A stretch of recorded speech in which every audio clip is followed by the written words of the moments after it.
Rumah pengasingan Bung Karno ini berlokasi di Jalan Soekarno-Hatta, Kelurahan Anggut, Kecamatan Ratu Samban, Kota Bengkulu. Dalam hangat izinkanlah aku kenal sejenak perjalanan, sejenak. Assalamualaikum warahmatullahi wabarakatuh. Kami dari kelompok 5 dan 6, kelompok Pancasila, kelas 1C, ingin memperkenalkan diri terlebih dahulu.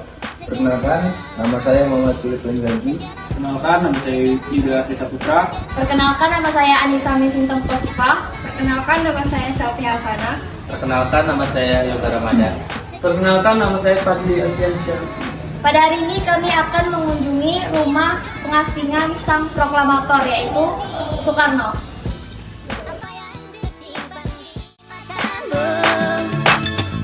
Izinkanlah ku kecup keningmu, bukan hanya ada di dalam.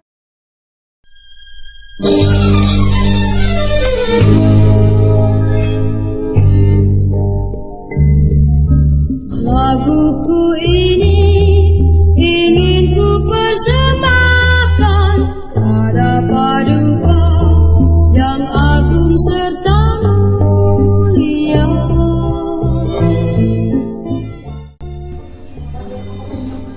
Rumah Bung Karno ini awalnya milik saudagar kaya yang bernama Leon Guesel.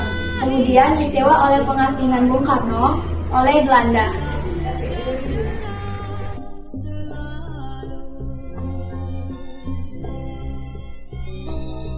Di sudut sini terdapat tempat cuci tangan pada zaman Bung Karno diasingkan di rumah ini.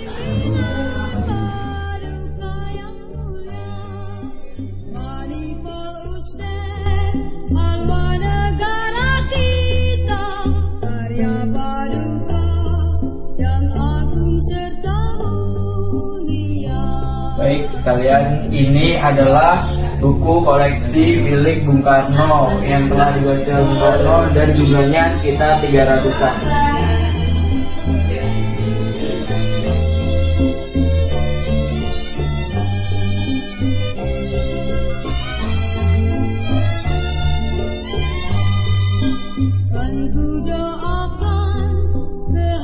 Beralih ke ruang tamu, benda-benda bersejarah milik Bung Karno di rumah ini masih terawat dengan baik, seperti sepeda ontel, tempat duduk dan meja, serta barang lainnya. Betapa bahagia rakyat Indonesia dalam bimbingan paduka yang mulia.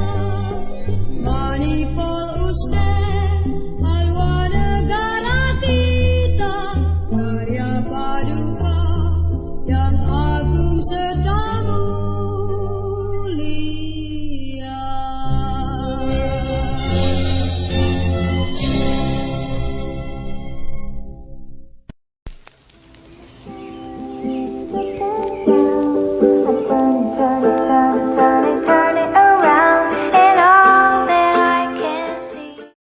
Ini adalah kostum Monte Carlo. Kostum Tony Monte Carlo, salah satu koleksi asli yang dikenakan oleh pemain pria ketika melakonkan tokoh dalam sebuah cerita di panggung. Kostum-kostum Tony dikumpulkan kembali sebagai koleksi peninggalan. Just another lemon tree. I wonder how, I wonder why. Today you tell me about the blue sky and all that I can see. Just a yellow lemon tree. I'm turning my head and down. I'm turning around and all that I can see. Di ruangan ini ada tempat tidur, kamar utama yang sering digunakan bersama anak-anak dan istrinya. Turning around and all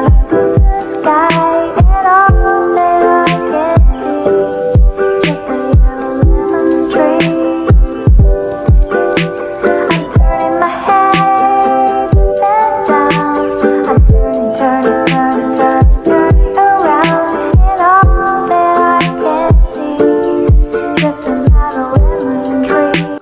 Pada bagian kanan belakang rumah, terdapat bangunan memanjang ke belakang yang terdiri atas 5 petak. Di antaranya merupakan kamar kecil atau kamar mandi, sedangkan yang lainnya berfungsi sebagai gudang dan dapur. Di bagian belakang rumah terdapat sumur tua yang konon katanya kalau cuci muka di sini bisa bikin awet muda. It all that I can see, just another lemon tree. I wonder how, I wonder why. If the day you tell me about a blue sky, it all that I can see. Kenalkan, nama saya Anissa Nasiba Kofifa. Kawan-kawan saya Sofia Sana. Saya Muhammad Bipin Lagi. Saya juga Ramadan, Pak. Saya juga bisa Putra. Dan yang merekam itu namanya Fadli, Pak. Siap. Baik, Pak. Nama Bapak siapa, Pak? Nama Muhammad Yamanuddin. Saya selaku tenaga pengamanan dan security di rumah pengasuhan Bung Karno dari Balai Pelestarian Cagar Budaya. Bapak sudah lama di sini, Pak? Kalau dibilang lama ya baru sebentar, baru 26 tahun saya mengabdi di rumah pengasuhan Bung Karno. Iya. Jadi, Pak, tahu rumah ini tahun berapa, Pak? Untuk dibangun. Dibangun. Jadi saya perjelas, jadi untuk rumah ini dibangun pada tahun 1918. Jadi sebelum Bung Karno menempati ini rumah salah satu saudara Tionghoa dikontrak oleh pihak pemerintah Belanda baru ditempati Bung Karno dari tahun 38 sampai 42. Nah, dalam kategori juga untuk rumah ini Bung Karno menempatinya ini termasuk hasil pilihan Bung Karno sendiri. Nah, kenapa saya bilang itu hasil pilihan Bung Karno sendiri? Karena Bung Karno pertama kali tiba di kota Bengkulu tahun 38 bulan Februari. Bung Karno disempatkan diinapkan di salah satu hotel yang namanya Hotel Sentrum di depan Banjarmasin Publik. 2 minggu kemudian Bung Karno disuruh untuk mencari sebuah rumah. Ternyata rumah ini yang dipilih oleh Bung Karno. Jadi rumah ini dibangun pada tahun 1918. Terus apa aja, Pak, yang Bung Karno lakukan di rumah ini, Pak? Jadi hebatnya Bung Karno kalau prinsipnya diasingkan dibuang di kota Bengkulu. Nah, dalam kategori kalau dibuang untuk benar diasingkan. Cuma untuk di rumah ini atau di kota Bengkulu ini Bung Karno tetap melakukan aktivitasnya. Jadi tidak secara langsung untuk adik-adik juga, tidak kaji juga. Jadi untuk kota Bengkulu termasuk berperan untuk kemerdekaan kita. Kenapa saya bilang kayak gitu? Jadi 38 sampai 42 Bung Karno diasingkan, 45 kita merdeka. Jadi hanya jarak 2 tahun kemerdekaan kita ke sana. Jadi kegiatan Bung Karno di sini salah satunya dia mengajar di sekolahan dan juga dia termasuk jadi ketua organisasi Muhammadiyah, termasuk sempat mengajar di grup teater yang dinamakan Tonel Merdeka. Jadi banyaklah kegiatan Bung Karno. Jadi hobinya Bung Karno ini di rumah pengasingan ini dia untuk mengumpulkan pemuda-pemudi untuk bermain di rumah ini sebanyak mungkin. Kenapa? Karena Bung Karno ini kalau dia melakukan aktivitas politik secara langsung Bung Karno tetap dibatasi. Cuma di balik-balik kegiatan Bung Karno ini sudah mengumpulkan pemuda-pemudi ini kecurigaan dari pihak pemerintah Belanda nggak bakal ketahuan tetap melaksanakan kepolitikan Bung Karno. Selama Bung Karno diasingkan di Bengkulu, apakah ditemani oleh sang istri atau anaknya, Pak? Jadi Bung Karno selama pengasingan di kota Bengkulu termasuk ditemani oleh keluarga dan istri. Jadi istri yang menemani Bung Karno termasuk istri kedua Bung Karno yang bernama Ibu Intornasi.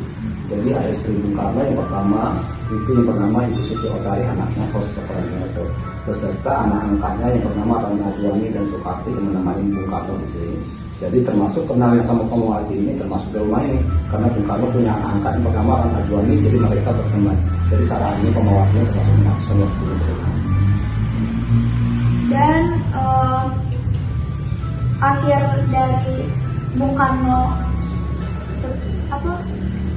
setelah diasingkan gimana, Pak? Jadi untuk rumah. Iya, Pak. Nah, jadi kalau sesudah Bung Karno diasingkan untuk rumah, jadi kan Bung Karno kan pulang tahun sesudah diasingkan tahun 1942, jadi rumah ini sempat kosong beberapa tahun kemudian. Jadi sempat digunakan oleh stasiun RRI, Auri, baru tahun 84 itu dibuka tahun 85 diresmikan oleh Menteri Buatasan langsung dijadikan objek wisata. Jadi sempat kosong, sempat digunakan oleh masyarakat juga untuk bermain. Nah, dan juga untuk mengalami perenovasian juga termasuk 3 kali. Saya bilang nanti tahun 84 dan juga seterusnya renovasi sedikit-sedikit lah. Yang lain ada pertanyaan? Apa yang silakan. Saya mau nanya Pak, apakah ini kan kursi termasuk peninggalan Soekarno? Ini kursi ini sudah direnovasi atau belum?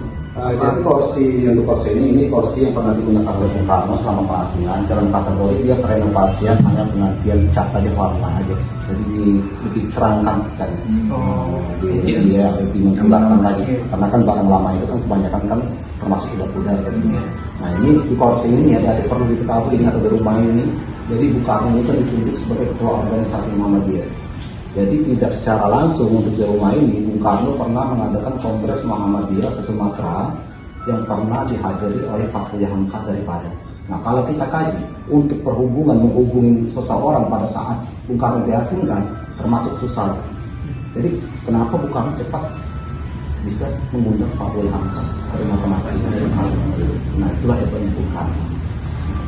Termasuk tempat makan juga dicatat. Kalau meja makan itu termasuk meja replikanya. Jadi meja yang tidak asli. Jadi meja menyerupai meja makan saat Soekarno diasingkan di Kota Bogor. Selain kita jalan-jalan dan berkunjung ke tempat wisata, kita juga dapat belajar mengenai tempat-tempat bersejarah, khususnya rumah pengasingan Bung Karno. Baiklah, sekian dari kelompok kami, kelompok 5 dan 6. Wassalamualaikum warahmatullahi wabarakatuh.